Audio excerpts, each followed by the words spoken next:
sa ginibong drug bypass operation. Triple o 4 na doble ang bihikulo na gruso sa siyudad kang Naga. Mas complain ng police station kang Naga City Police Office. Newsbreak. Sa headlines, kan mga barata, pinagsuluan na kandila na napabayaan sa kwarto, kausakan kasulo sa Milaor Camarines Sur, Kasubanggi. Fire truck kang Milaor Municipal Fire Station nasa talyer, kaya dai nakapagresponde sa kasulo.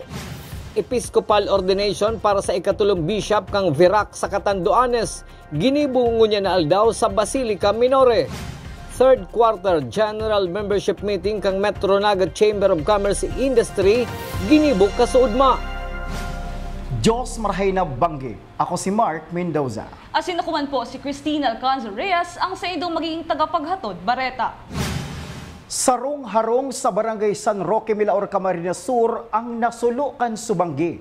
Aramon tama ng kumpletong detalye sa report ni Melvin Machado. Nakulang lang kalayo po.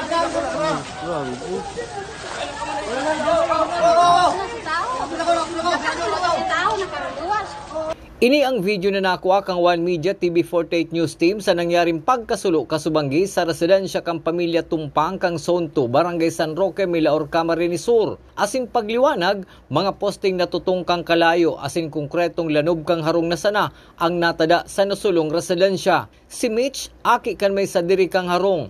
Pinag-istorya na may sinuluan siyang kandila na ipinatong sa plastik na bugtakan bado na nagsiserving altar ang sayang nabayaan kan magluwas para magkakan. Kan siya magwelta, nagpuo na magkanap ang kalayo. So pag sindi ko po ng kandila, isigida po si pagluwas ko sa kwarto, naghain na po si mama sa kusina ng pamanggihan mi. Ngunyan po, si ito pong pagbaba ko, nalingawan ko po si kandila duman sa altar. Pagbaba ko po, pagkakan ko, pagbalik ko po, tahilingon ko po si tugang ko kung hain, tapapakanon. Nag-aaraso na po si kwarto ko. Tapos pagbukas ko po kang kwarto ko, nagkakaralayo na po. Tig-try ko pa man po na magkuaning sarong balding tubig para papundo si kalayo. Kaya lang po talagang madalion po magsakat si kalayo. Ang palibot po kang kwarto, may light materials man lang po siya. Ang mga division mi po is plywood man lang. Tsaka ang kisame mi po plywood man lang din. Hanggang sa nahiling ko po na nasa atop na po si kalayo. Nag-start siya duman sa sa may sarong room. And ang cause, ito pong unattended lighted candle. Sa estimated damage kang Bureau of Fire Protection sa Banwang kang Milaor, aabuton sa 150,000 pesos ang danyos kang kasulo. Alagad, ini mababa pa depende subod sa magiging report kamay sa diri kang harong. Mayo man nakulugan sa nasabing kasulo, kasubanggi. Para sa One Media TV48 Naga, Melvin Machado, Newsbreak. Mientras tanto, sa bilang kan kasulo sa Milaor, Camarines Sur, puun pa kan bulan in Enero hastangunyan kang nakalis na taon sarong special structure ang nasulo asin duwang residential.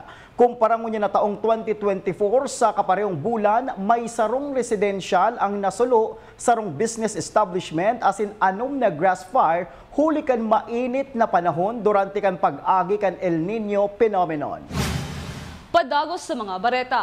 Mientras sa nagkakasulo kasubanggi sa Barangay San Roque, Milaor, Camarines Sur, pinaghahanap man ka mga residentes ang fire truck kan sa idang banwaan para iyo ang magsigbo kan kalayo sa nasusulong harong. Alagad, mayong fire truck kan BFP Milaor ang nag-abot. Aramon ta kung hain si fire truck kan Milaor, Camarines Sur sa report ni Melvin Machado. Sa kasulong nangyari sa Banwanin, Milaor, Camarines Sur, Kasubanggi, puungot na pinagahanap ka mga residentes sa Barangay San Roque kung nasaan ang fire truck kang sa indang munisipyo. Nagdurar pa kaya ng pirang minuto bago nakaabot ang mga fire truck halit sa Minalabak, San Fernando, Edmer Fire Truck, Naga White Fire Brigade, asin Chinputong Fire Brigade. Pero hain mananggad asin ano ang kabugtakan kan fire truck kan munisipyo kan Milaor, Camarines Sur. Sa ngunyan po ang status kan sa tuyang fire truck is under general repair po siya duman sa Nabwa Auto Repair Shop. Duman po ipapa-repair mi. So day nakapag-responde Day po nakapag-responde. Ano ang mga nakapag-responde doon? Ang nakapag-responde, igwa po kitang 5 fire truck na nakapag-responde. Ini pong kuyan, Naga White Volunteer Fire Brigade, tapos po ining fire truck from Chinputong Fire Brigade, tapos po ining fire truck from Edmiro Camarines Sur, and Binalabak Fire Station, siring man po ang San Fernando Fire Station. So, how long na sir pigihirahay ang satong fire truck? Kuyan, tinausan mo yung number of days para ma-deliver sa muya is 77 days. Nag-start ang repair last May 20 at hanggang ngayon po. Hasta may pang fire truck ang Milaor Camarines Sur, ang mga kataid mo ng banwaan ang aasahan na maresponde kung igwang fire incident sa nasabing banwaan. Iyon ang una po yan na depende muna po kami sa running card kang provincial office na if in case igwanin kasulo ngayon digdi sa tuyang banwaan Milaor, ang mga nearest fire station na muna po ang makandak nin fire suppression. Taon 2010 pa ang fire truck kang Milaor Camarines Sur, kung kaya may 14 taon na ining pinagagamit kanasabing banwaan. Para sa One Media, TV48 Naga, Melvin Machado, Newsbreak. Sa kasumpay na bareta, kinumpirmar ni SFO4 Rodel Buenaflor, OIC Municipal Fire Marshal, kan Milaor Camarines Sur na may pending request naman subuot ang lokal na gobyerno kan sa inang banwaan para sa kadagdagan na bagong fire truck. Iniisasabay naman subuot sa ibang banwaan sa Bicol na may kaparehong kahagadan sa gobyerno nasyonal. May pending resolution po ang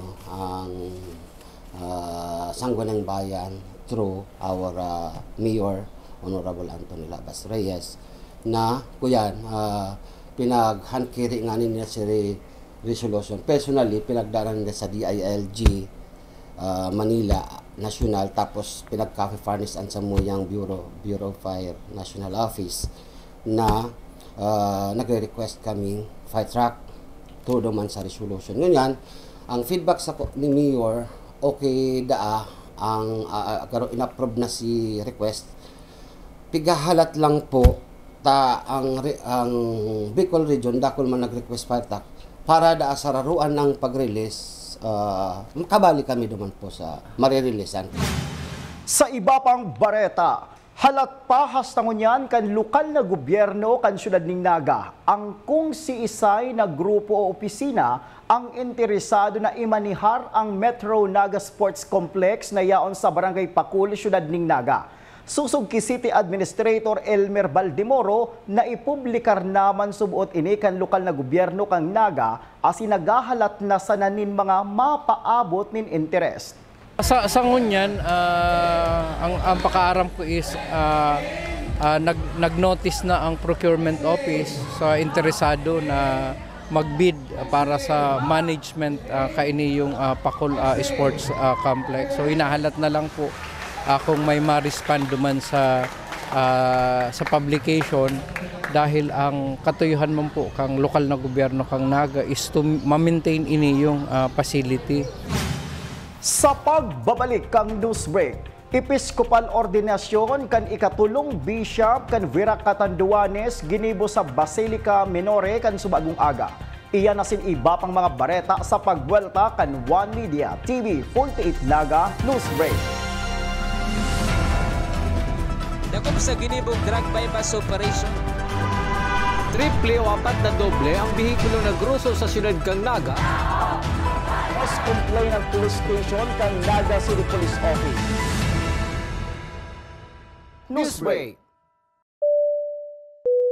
Flight attendants, prepare for takeoff, please.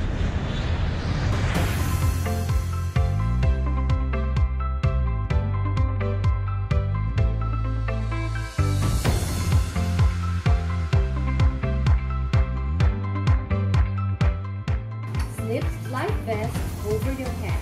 Take the tape around your waist.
Converge is a world-class ICT company with the most resilient and superior fiber optic service in the Philippines that continues to delight millions of its users in the consumer space while serving a growing number of business clients in the SME, enterprise, and wholesale segment. Converge Business. Strength. Resiliency. Results.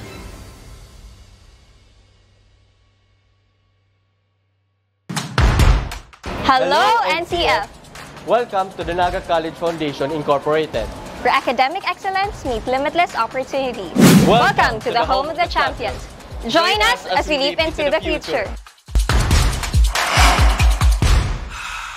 NCF is committed to providing state-of-the-art facilities to nurture the next generation of professionals. Our first-class facilities are designed to empower our students and equip them with the skills and knowledge needed to excel in their chosen field. Here at NCF Wings, you are a step closer to your dream of becoming a flight attendant. This is the first cabin crew training in Bicol. But at the heart of it all is the newly constructed College of Criminal Justice Education building. The Naga College Foundation Incorporated is one of the 10 schools in the Philippines recognized by the Commission on Higher Education as the Center of Development in Criminology. Our classrooms are designed to facilitate interactive learning, Strategically designed to support collaborative discussion and critical thinking. This building is home to Bicol's first world-class indoor firing range, which provides our students first-hand training in ensuring that they are proficient in firearm safety and marksmanship. From crime scene simulation laboratories to forensic science facilities, NCF CCJE has a wide range of specialized resources to prepare its students for various career opportunities in criminal justice. Unlock your potential today. Join us as we leap into the future. Join the Naga College Foundation College of Criminal Justice Education.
Sa ginibog drug bypass operation.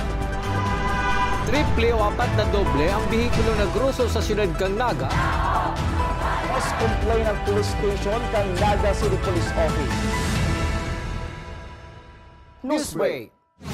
Sa pagpapadagos kan mga bareta, ginibong niya na aldaw ang Episcopal Ordination para kay Bishop Louis Osiano, ang ikatalong bishop kan Diocese of Virac sa probinsya kat Catanduanes. Ang seremonya ginibo sa Basilica Minore na pinanginota ni dating Archbishop of Cáceres Rolando Tirona, Archbishop of Cáceres Rex Andrew Alarcon, Most Reverend Charles John Brown, Apostolic Nuncio to the Philippines, asin iba pang mga obispo halos sa iba-ibang parte kan Pilipinas. Sa mensahe ni Bishop Osiano, ang pintuan para sa pagiging bishop kan Diocese kan Virac, ang daiman niya pinaghagad alagad nag-abot asin sa iyang pinag-aako. There is a saying that sometimes God opens door that we did not knock on. Sometimes God does not, or sometimes God opens door that we did not even knock on. After elementary, I was knocking on the door of engineering, but when I was invited by my 6 classmates to enter the seminary, the door was open to me. And when I entered after philosophy, after theology, after practically 10 years, I entered the door of priesthood. Now, after 27 years in the priestly ministry, God again opened to me a door that I did not even knock on, the door of episcopacy. Again, for unknown reason, God has opened to me this door. Mientras tanto, para masiguro ang marhay na pasi-orden sa luwas Asinlaog kan Basilica Minore kung saan pinagibo ang episcopal ordination kay Bishop Louis Osiano kan Diocese of Virac. Amay man kan suagong aga sinaging deployment kan mga miyembros kan Public Safety Office. Sa satuyang police report, pinagtarabangan na mahal sa Tanawan River kan Barangay Tanawan, Lupi, Camarines Sur ang lawas kan 60 anyos na senior citizen na residente kan Zone 1 Banga Cave, Barangay Camarines Sur na pinagtutubodan na lamos mientras nayaon sa impluwensya nin Ara. Ang nasabing insidente ang tulos man pinag-imbestigaran kan mga otoridad para maipaaram sa pamilya kan biktima ang nangyari. Hinagad man kan Rural Health Unit kan Lupi na ipasairarom sa post-mortem examination ang lawas kan biktima. Sa iba pang bareta, matapos ngunya na aldaw ang Salud Bicolnon Intercolor Sports Fest kan Department of Health Bicol na nakasentro sa pag-promote ng healthy lifestyle. Ang red, blue, yellow as in green team ang nagpahiling kan sa idang kanya-kanyang advokasya na pinagsusuportahan siring kan mental health, diet as in physical activity, immunization as in iba pa. Naging makulurman ang aktibidad hulikan manlain-lain na pakawat, sports, dance, advocacies as in Mr. and Miss Intercolor Sport Fest 2024. Sa iba pang bareta, third quarter general membership meeting kan Metro Naga Chamber of Commerce and Industry ginibo kasaudma. Pag-update sa mga miyembro iyo ang sentro kan pagtiripon. Ang detalye sa report ni campus correspondent Maika Angeles. Pag-update sa mga miyembro manungod sa ekonomiya as in business sector kan syudad ni Naga. Yan ang katuyuhan kan quarterly general membership as in business meeting kan Metro Naga Chamber of Commerce and Industry. Asin sa indang third quarter meeting, doong prominenteng personalidad sa lado kan teknolohiya ang naimbitaran. Tinauan in emphasis ni Mr. Jeffrey Peter, Vice President kan SID Global, ang importansya kan teknolohiya sa mga businesses ngunyan. Asin ang micro-credential skills man ang pinagtukar kan CEO ni East-West Education na si Mr. Dennis Layog. The fact that the technology itself that we use for digital transformation is changing.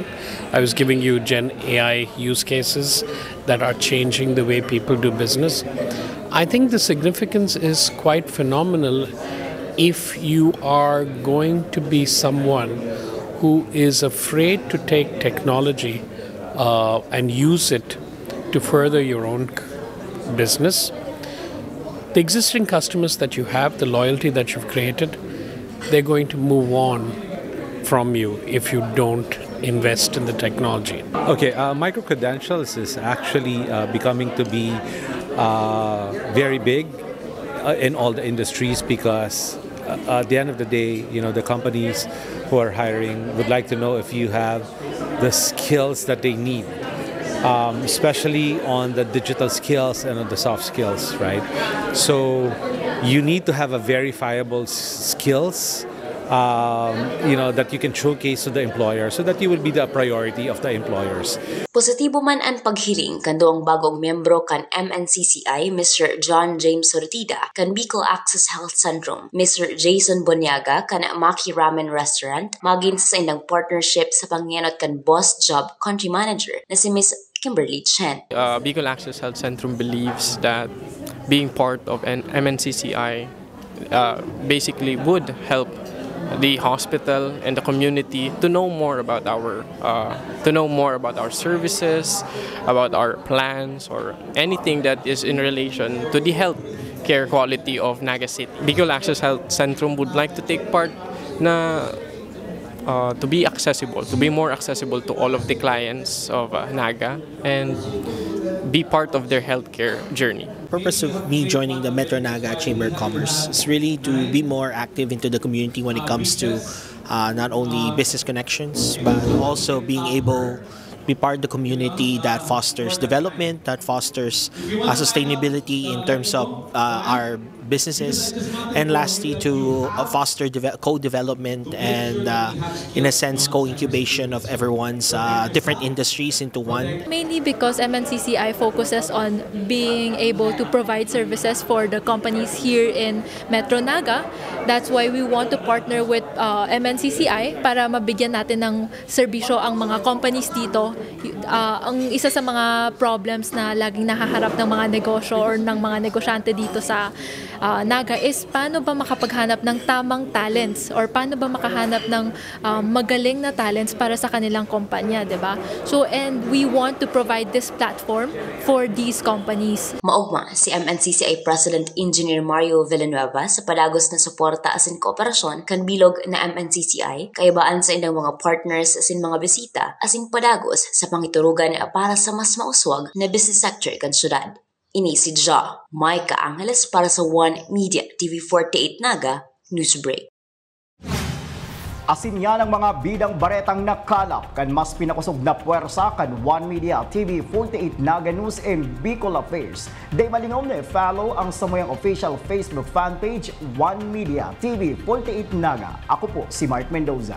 Padagos kaming mahatod ning mga baretang garantisadong nangingenot asin napapanahon.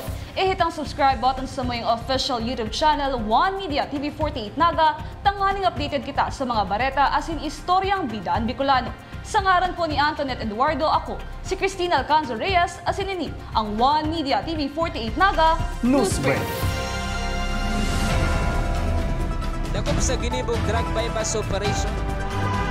Triple o 4 na doble ang bihikulo na gruso sa siyudad kang Naga. Mas complain ng police station kang Naga City Police Office. Newsbreak.